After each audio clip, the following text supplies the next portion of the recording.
I work as an Uber Eats driver at night to make a little extra cash.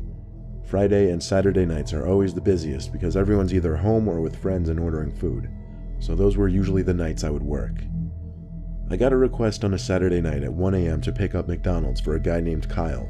He lived a few minutes away from my current position, so I punched in the nearest McDonald's, which was like a 2-minute drive away, and picked up his order.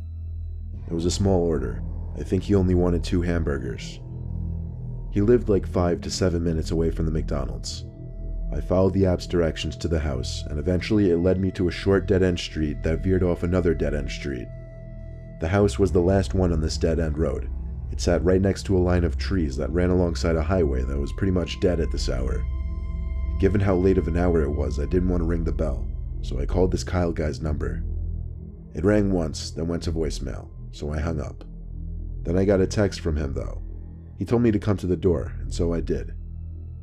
I got to the big wooden front porch of the house, and soon the front door opened. A bald guy opened the door, only he didn't look very old. He looked to be in his 30s, yet his head was completely bald. Maybe he was sick or just liked that look, so I didn't judge. However, his breath was disgusting, and he seemed to be quite drunk, so that was a little off-putting. The payments were done through the app, so usually there was no need to wait around for money. But this time, this Kyle guy asked me to come put the pizza on his kitchen table while he ran to fetch a tip. I didn't object to free money, so I waited in his kitchen, which by the way was only lit up by a small outlet-sized nightlight, so it was pretty dim in there. The whole kitchen smelled rather disgusting though. I didn't know what it was. Kyle was taking awfully long down in the basement fetching this tip, so I started to wander a bit. I stepped into the living room, which was adjacent to the kitchen. The TV was on in there, which was the only reason I could see anything. However, the stench was even greater in this room. Then I noticed that the back door was slit half open. Maybe he was airing out whatever that putrid odor was. For the hell of it, I walked to the back door, expecting to get a quick breath of fresh air, but the smell only got worse. Then, finally, I stepped outside onto the man's back deck. I heard flies. The sound of a swarm of flies, right by the door. Then, I guess a motion-sensing light saw my movement and turned on, revealing 2 big black garbage bags stuffed with 2 long objects. The smell was unbearable, too. It took me a second to catch on to what I was most likely looking at. Suddenly, waiting around for the tip didn't seem like a good idea anymore. I went back inside and rushed to the front door, and just then I heard Kyle emerge from the basement calling to me, waving a few singles in his hand. He saw me as I was about to open the door and asked where I was going. I had to come up with something, so I said I was just rushing to check if I had something in my car. He said, "Oh, okay," as he came over to me and handed me the bills. Then he turned to the back door, to the porch, where the light was still on. Then he looked back at me, with his gummy smile now disappearing. He asked me in a firm voice if I went to his backyard. I told him no, and he just stared at me, not saying anything. I didn't give any fucks anymore. I opened the door and walked myself out, but not without him grabbing my shoulder as I got onto the stoop. I yanked his hand off my shoulder and ran to my car. I saw him run back inside with the front door still open. I turned my car on, but I sat and watched his front door, curious to see if he'd come back out, and he did. He came back out running full speed for my car with a big metal rod in his hand. I drove away from his house, ready to call the police and report him. I called when I got down the block, making sure to leave him no time to dispose of those potentially dead bodies. I waited down the block and saw police cars pull up literally within 2 minutes. I watched the whole thing as I told police where to go. In fact, Kyle, if that's his real name, had already started moving the bags, which did contain dead bodies, to the bushes in his backyard. Everything about this guy was off. For leaving the back door open to reveal dead bodies to a pizza delivery boy, he may have been deranged, but he also wasn't the smartest man around. I deliver food for an Asian eatery in my town. It's the best gig I could get at my age, simply for the tips alone. My friend and I work there together. We're actually the only 2 who are an Asian. My friend usually works the counter and takes phone calls. I usually do deliveries, and that's the way I like it. My friend got off the phone during one night shift we had together and told me I'd be doing a delivery. After the food was prepared, I was handed a brown paper bag and I was off on my way. The address I was given led me to some small dirt driveway off the main road, onto an enclosed property. Don't picture it as some luxurious private property though. It It was some old, unkempt excuse of a property, and the house seemed to be closed off given that there wasn't a single light on in there and how high the grass was. I called my friend back at the restaurant, and he gave the phone to our boss.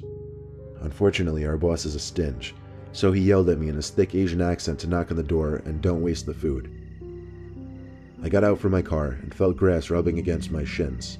That's how tall it was. I went up the 3 stairs to the front door and knocked really loud since there didn't seem to be a doorknob. As I expected, after 30 seconds of waiting, there was no answer.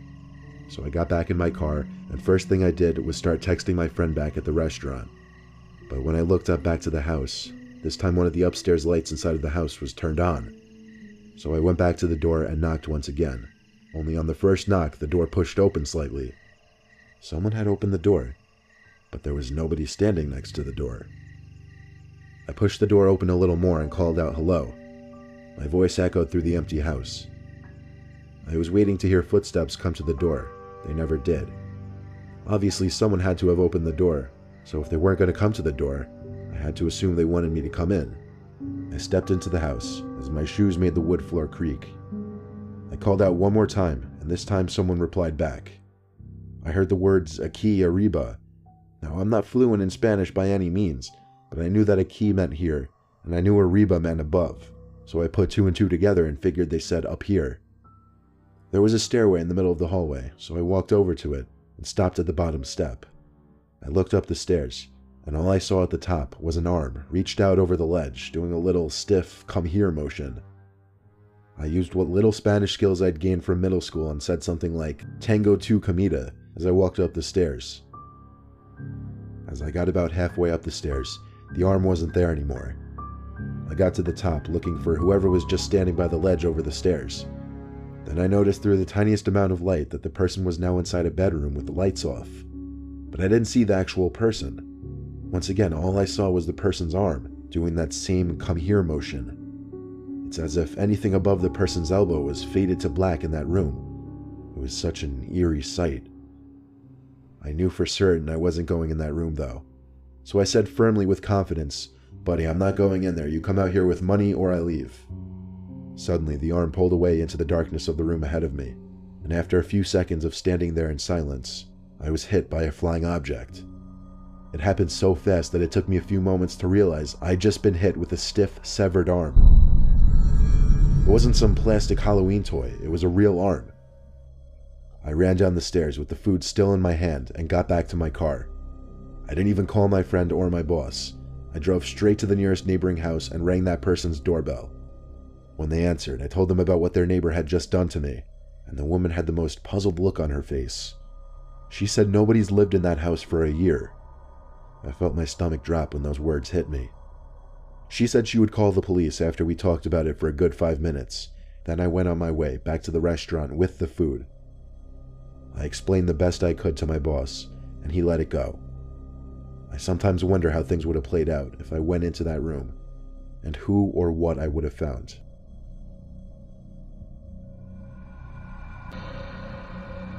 I used to work at Domino's. They close at 3 a.m. on weekends, and being that I was taking an off year during college at the time of the story, my boss took advantage of that and always threw me on the 9 to 3 a.m. shifts. There would always be at least 3 people working that late, one to cook the pizzas, one to take orders, and one to do any needed deliveries. This night the one cooking the pizzas was Jeff, a 28-year-old Italian guy who worked 2 jobs. He was always in a bad mood, so when he told me to deliver something, I did it without complaints. So, being a Saturday night, it wasn't uncommon to get calls for deliveries past 2 a.m. Around 2:30, I was told to deliver 2 pizzas to an address that I still vaguely remember. 27 Crocker Drive, or something close to that. I took my stupid, beat-up 2002 Honda Civic up the road for 5 minutes, the only main road that cuts through our tiny-ass town. I live in the Manchester Township area in Jersey, containing a whole lot of nothing but trees everywhere. My drive there was a dark one. After merging off the main road onto smaller roads with no streetlights, the only light that could be seen for miles were my headlights. I turned off the public road onto a dirt road with a private property sign posted outside. It seemed I had arrived to the house I was delivering to, when suddenly I heard a bang reverberating through my car, followed by a weakened sense of handling of my car, as well as a repeating flopping sound. I knew for certain I just got a flat tire. I stopped the car at once and got out to confirm the front right tire was completely flat. I could see through the headlights that the house was walking distance from my car though, so instead of calling my insurance company, it would make more sense to deliver the pizza and also ask that person for help. I got to the deck of the house. It was an average size house, completely enclosed by trees, as were most of the houses around here. The lights were on inside, but all the blinds were shut. I rang the bell, and quickly a normal-looking young man answered the door. Before exchanging the pizzas for money, I told the man about the predicament I just found myself in. A look of concern came over his face as he handed me the money and I handed him the pizzas. He came outside to take a look at my car with me. It was a 30-second walk from the house. We got to my car, and he started analyzing the tire. He said he could help me, he'd just need his tools from inside. I started questioning what I could have hit on his dirt driveway, and he yelled out to me, "Don't worry about it," as I was walking down his road. I walked a bit further, kind of ignoring him, when I noticed a spike strip in the road. A very small one, but undoubtedly what I hit. I couldn't see any other reason for that to be there, other than him putting it there deliberately. I started thinking over the possibilities of what could be going down, so I pretended I didn't see the spike strip and walked back saying I didn't find anything. He looked at me. I was worried he might have been suspicious. But then he turned away and said he was going inside to get some tools. God only knows what he meant by tools. I waited for him to get to his front door before I got back in my car, turned the car on, and threw it in reverse. I was not sticking around there to find out what he was doing. I heard the flat tire wobble on the dirt road as my car slowly rolled in reverse. I made a point of avoiding the spike strip this time.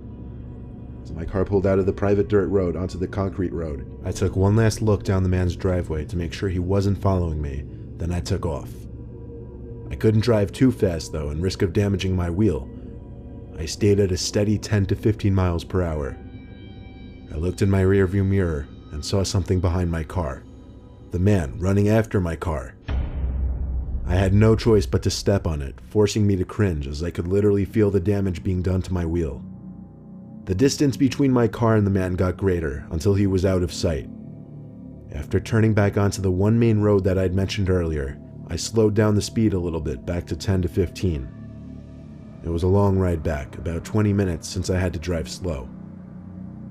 When I got back, the place would be closing in 10 minutes, but I had to return the Domino's sign that they make us put on our cars when doing deliveries. Jeff was upset with me that I took so long until I told him the whole story. The woman who was also working the same shift as us listened in with a look of shock on her face the whole time. When time came to close, Jeff told me I should just drive home slow since I live like down the block, and that I should take care of it tomorrow. The two went off to their cars and drove away. I sat in my car for a little bit, thinking. Eventually I turned my car on and started my slow drive back to my house. I noticed, however, that a car without its lights on was following close behind me for a while. So I pulled over in front of some small house to see if they would do the same. The car passed me, but then pulled over on the same side of the street a little further down. I started to panic, knowing it had to be the man, who figured that he'd find me at the Domino's that he ordered from. I couldn't lead him to my house, so even though I didn't know for certain if it was him, I had to be overly paranoid and call the cops. I had police come to my exact location for fear of being followed. After 5 to 10 minutes of waiting, a cop car slowly rolled down the street and I beeped my horn to stop him. He stopped in reverse so that his windows were lined up with mine, and then we both rolled them down. I pointed at the car in front of me with its lights off, sitting a little further in front of me. But just then, that car zoomed out from its parked position, lights still off, instantly disappearing down the road into the night. The cop put his lights on and sped after him without saying a word. I didn't know if he wanted me to follow him, but I couldn't with my tire, so I drove home as quick as I could and parked my car in the driveway. I still don't know if that cop caught that driver. Somehow I doubt it, but I like to imagine he did. Either way, I always made sure to watch my back every time I drove home after that night, and I quit that job 2 months later.